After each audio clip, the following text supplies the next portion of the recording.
The fastest collection of sprinters ever assembled for one race took place at the 2012 London Olympics in the men's 100-meter sprint.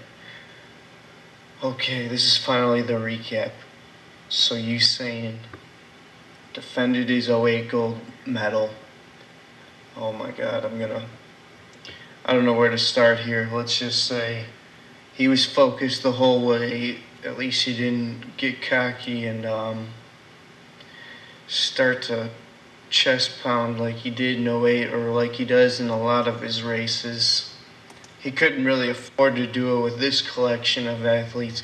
We knew it would be, in my preview video, like I was talking about, we knew it would be Bolt with the clear gold medal, and Yohan Blake would be the only one to technically challenge him, and he ended up getting a 9.75. So no other sprinter eclipsed 9.7. But it was the first race ever where 3 guys were under 9.8. And Gatlin's just looked amazing throughout this whole Olympic trials and everything. Check out some of these pictures here. I'm going to put the link to this website. They have a lot of good pictures for this.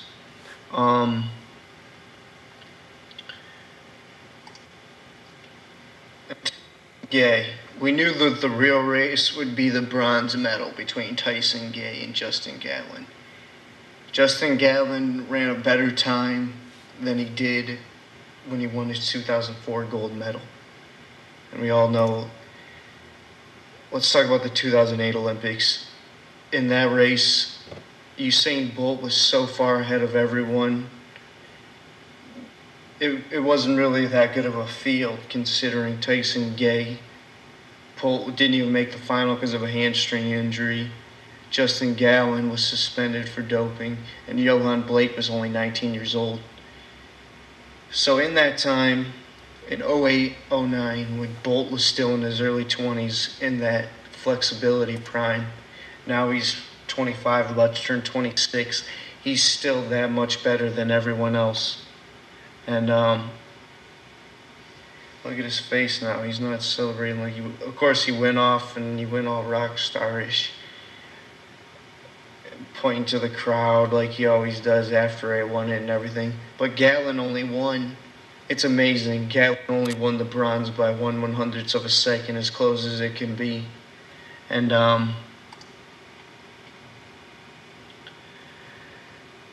Gay, who didn't even run on grass up until 4 months before the Olympics because he had hip surgery, like I was saying, that he got in 2011.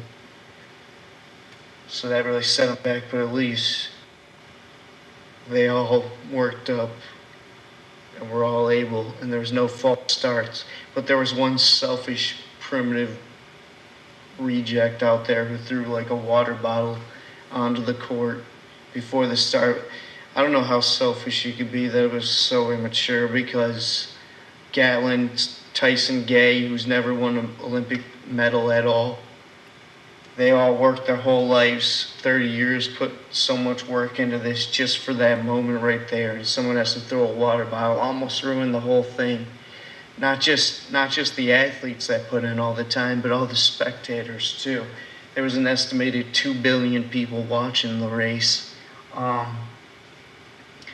One thing that gives Usain Bolt his huge advantage is obviously he's 6'5", and all the other top competitors are 5'11", 6 feet even.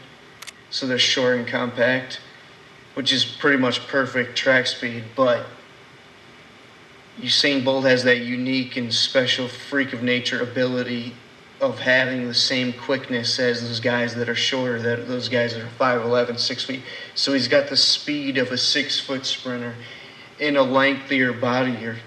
So he gets to run the 100-meter, and I think they were saying like 41 paces, and the other guys average 44. So it only takes him 3 less steps. So it was his race the whole way when it came down to it. Obviously, he lost concentration, and you know when you get really good at a video game or something, and you get bored, and then you get a little content, and then the computer catches you napping and you lose. on all Madden mode or something. That's exactly what happened to Usain Bolt in the Jamaican trials that happened this 2012. How Yohan Blake beat him in the 100 and the 200. He's going to win the 200 the way he was looking. Oh my God, he put the freaking flag on his... He put the flag on it as a cape. Only Usain Bolt.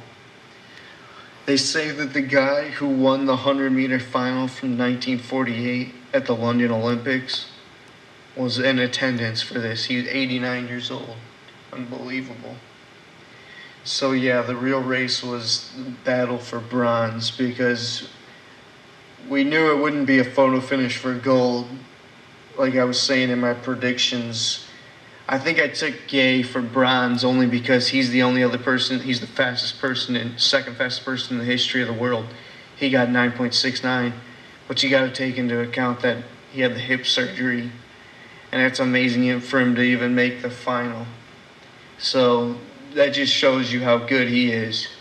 But Gatlin is just in such phenomenal shape. He was just looking phenomenal in every race. I saw all three or four of his races in preliminaries and semifinals at the U.S. trials and at the Olympics.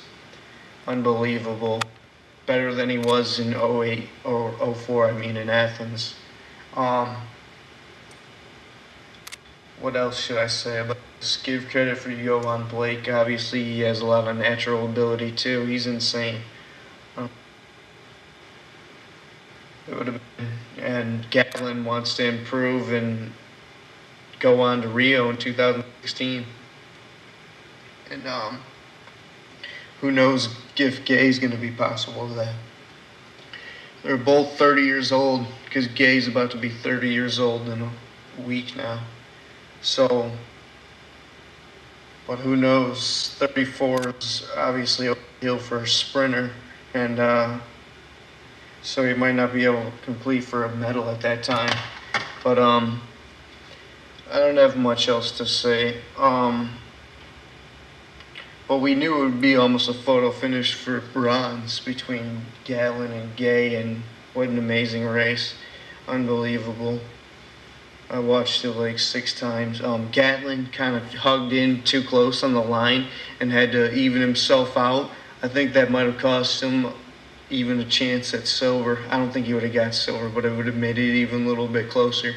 Same thing with Gay. He kind of hugged the line a little bit too much. Yohan Blake went straight down the line, was able to exude all his energy. He has perfect form, nice burst. And even Usain Bolt admitted that he got off to a little bit of a slow start. And he was hugging the left side of the line, but was able to even himself out. But he's just that much more naturally talented than everyone. 6'5" frame. Anyway, this was JBM2K5. Tell me your thoughts. And if you went and saw it in person, I would love to hear your comments of it too. And subscribe for more 2012 Olympic videos coming up.